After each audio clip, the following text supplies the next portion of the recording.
Hello student, সবাই কেমন আছো? আজকে আমরা স্টাডি মেড সিম্পলের পক্ষ থেকে মাধ্যমিক টেস্ট পেপারের ফিজিক্যাল সায়েন্সের পেজ নাম্বার 25-এর সমাধান করব। এই অংশ থেকে পরীক্ষায় কমন আসার সম্ভাবনা প্রবল। ভিডিওটি শেষ পর্যন্ত দেখলে তোমাদের যে প্রধান সমস্যা গাণিতিক দিকটি, সেই দিকের আর কোনো ভয় থাকবে না।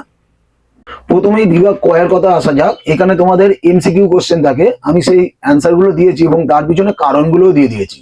এবং তোমাদের বুঝতে অসুবিধা হয় যেহেতু গাণিতিক দিকগুলো, তাই জন্য আমি সেই প্রশ্নগুলো একটু বুঝিয়ে দিচ্ছি। যেমন 1.5-এ বলছে কোনো উত্তর লেন্স থেকে 30 সেন্টিমিটার দূরে বস্তু রাখলে লেন্স থেকে 30 সেন্টিমিটার দূরেই যদি সৎবিম্ব তৈরি হয় তাহলে ফোকাস দৈর্ঘ্য কত?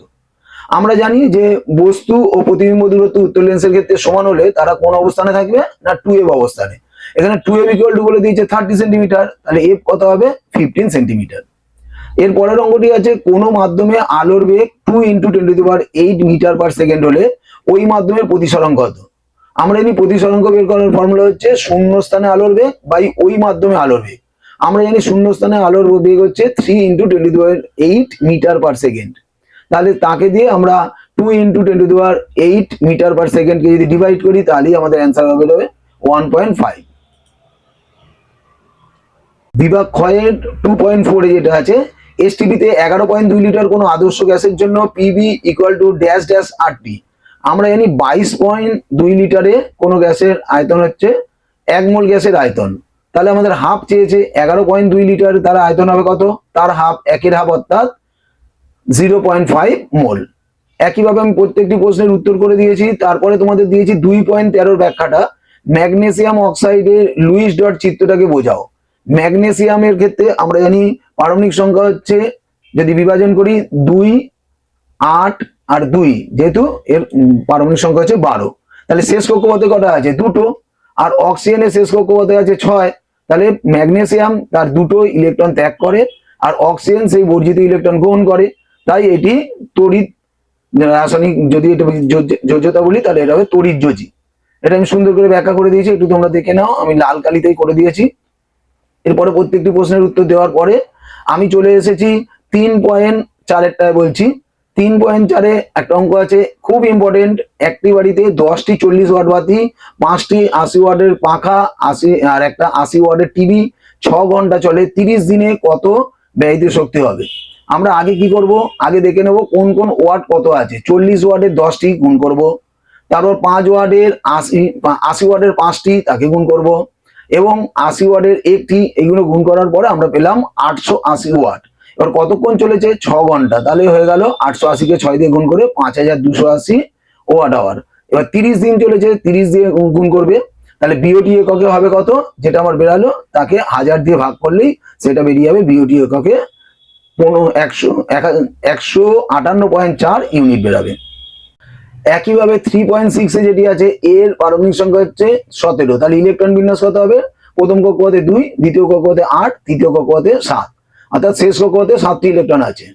আর বি এর পারমাণবিক সংখ্যা হচ্ছে 19, 2, 8, 8, 1, শেষে কটা আছে? একটা। যেহেতু একটা আছে, বি তাহলে সেই ইলেকট্রনটা বর্জন করে দেবে আর এ সেই বর্জিত ইলেকট্রনটা গ্রহণ করবে।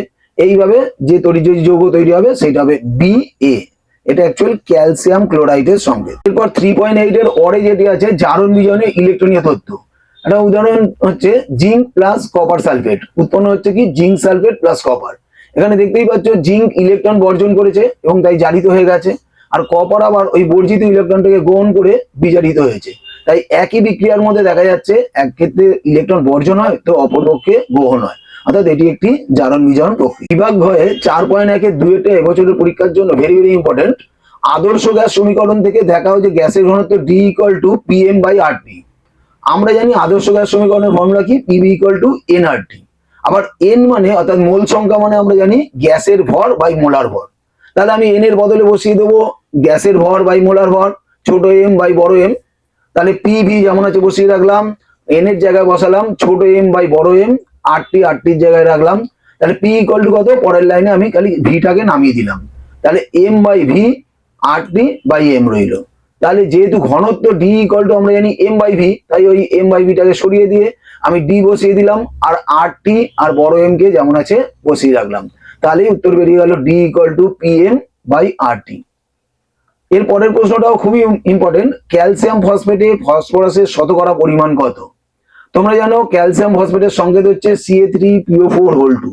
এবার আমরা আণবিক ওজন দিয়ে গুণ করছি। ক্যালসিয়ামের আণবিক সংখ্যা হচ্ছে 40, আগে 3 দিয়ে গুণ করছি, প্লাস পি হচ্ছে 31 আর অক্সিজেনের হচ্ছে 16, 4 আছে বলে 4 × 64 আর বাইরে আছে 2, তাহলে 64 আর 31 যোগ করে তারপরে 2 দিয়ে গুণ করলাম আর এদিকে 40 আর 3 গুণ করে 120 পেলাম। টোটাল হয়ে গেল 310 গ্রাম। এবার যৌগটিতে ফসফরাস আছে কত? 31 × 2 তার মানে 62। তাহলে ফসফরাসের শতকরা পরিমাণ কত? কতর মধ্যে 62/310 × 100 কাটাকুটি করে বেরালো 20%। একে একে সকল প্রশ্নের উত্তর আমি করে দিয়েছি এবং যেগুলো খুব ইম্পর্টেন্ট সেগুলোকে আমি লাল কালি দিয়ে চিহ্নিত করেছি। তার মধ্যেও আমি বলবো তোমরা খুব ভালো করে রেডি করে রাখবে পিবি = এনআরটি সংক্রান্ত অঙ্ক, উত্তল লেন্স ও অবতল লেন্সের ব্যবহার ও তার বিভিন্ন দৃষ্টির ত্রুটি, জুলের সূত্র এবং ওহমের সূত্রটা খুব ভালো করে রাখবে, তড়িৎ ঋণাত্মকতা বা আয়নন শক্তির ক্রম এটা ভালো করে পড়বে।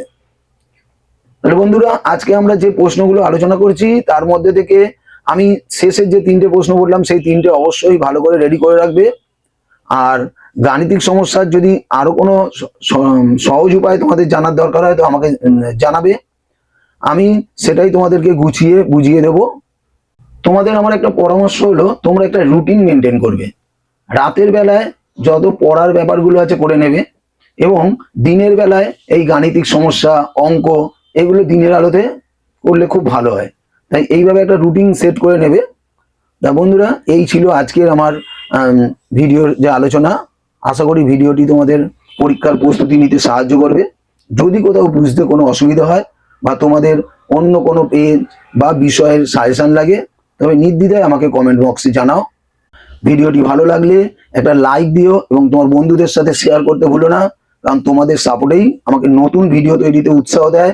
আর যারা চ্যানেলে নতুন তারা অবশ্যই সাবস্ক্রাইব করে বেল আইকনটি প্রেস করে রাখো যাতে পরবর্তী কোনো গুরুত্বপূর্ণ ক্লাস তোমরা মিস না করো।